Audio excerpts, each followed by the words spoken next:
И веднага изненада.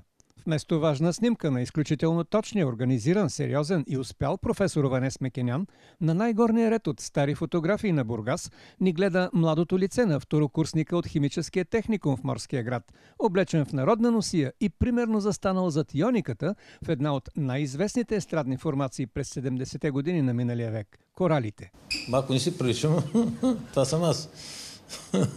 Вляво от мен, вдясно снимката е Иван Коларов, който направи Бургаски вечер. Всъщност ние сме оркестъра, който направихме Бургаски вечер. Аз бях първи и втори курс. Това е, което пуснахме най-хубавите си песни.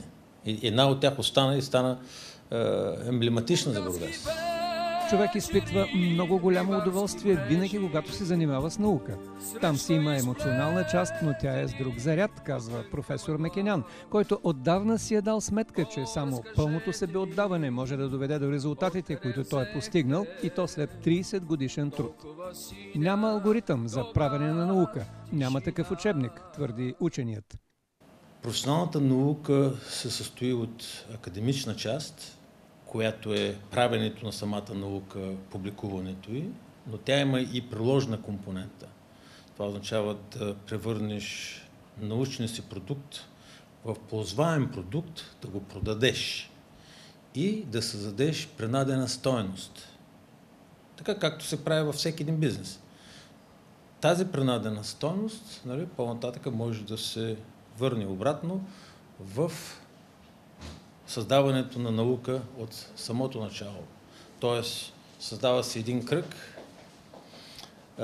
едно такова въртене, което е спираловидно и резултат на което почне да се върти, правят се много сериозни неща. Ние с тази наука, професионална наука, не сме ползвали директно и лев от държавата. Казвам директно, защото индиректно аз съм плод на всичките усилия, които държавата е правила и на времето и сега, за да създава добри кадри. 35 утвърдени и млади учени работят в лабораторията по математична химия. Професор Мекенян пояснява, че са достатъчно добре възнаградени за работата си. Така те имат двойна мотивация да бъдат в лабораторията. Едно е да не мислят толкова много за насъщния си, защото той е добре обезпечен от лабораторията. Някои от тях са с възнаграждение, както друг път обичам да казвам аз, което да не им се налага да ходят в Германия. Така че ще остават младите хора в България. От друга страна, мотивация е и това, което ние правим. Като наука и като постижение, лабораторията има водещо място в света. Казвам не в България. Искам да го подчертая и в Европа, и в света. Изключително постижение на лабораторията е признанието на Организацията за икономическо сътрудничество и развитие, която е известна като икономически еквивалент на НАТО и в която България не членува, но членуват 34 високо развити държави в света. Една от задачите на тази организация е да хармонизира дейностите по прогнозирането на токсичните ефекти на химичните съединения. И ние бяхме удостоени с гранта да се занимаваме с това. Като първият проект беше един проект, който да установи дали е възможно да се направи такава система, която цял свят да ползва. Професор Мекенян и неговият екип успяват да разработят методи и софтуер, които дават възможност да се тестват химическите съединения и да се предвидят евентуалните вредни ефекти чрез математични модели. Разработката е уникална и веднага привлича вниманието на най-големите химични концерни от целия свят.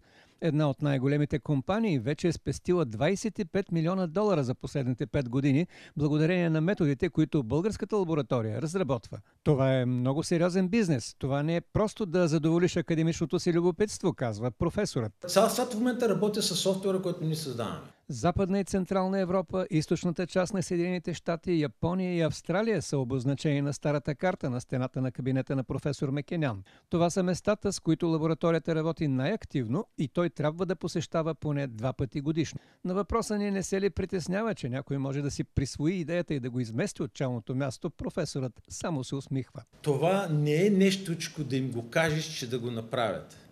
Разбирате ли? Това е една огромна пирамида. Огромна пирамида. Даже не се притеснявам, че някой може да открадне нещата ни отвънка, нали? Защото то ще стане по-лесно да го създадат, работейки 10 години, отколкото това нещо да го вземат. Разбирате ли? То не е ноу-хау в 3 листа да им го кажеш как да го направят. Технологията за правенето на наука което означава, че с това ноу-хау би трябвало да се направят необходими реформи и промени. Нали? И освен това, лаборатория като тази, която аз ръководя, тя и разбива грешните представи, че науката само може да гълта пари и професорът по принцип не е богат човек, той е беден. Сега, много относително човек да каже богат или не, но ние в лабораторията най-малкото не сме притеснени за битието си, нека така да го кажа по-простичко. Така че това е една много грешна представа, че не могат да се правят пари от наука. Пари могат да се прави, ако тя е добре организирана, ако има история. Така както има 30 годишна история лабораторията на професор Мекенян. История, която целият научен свят вече е признал.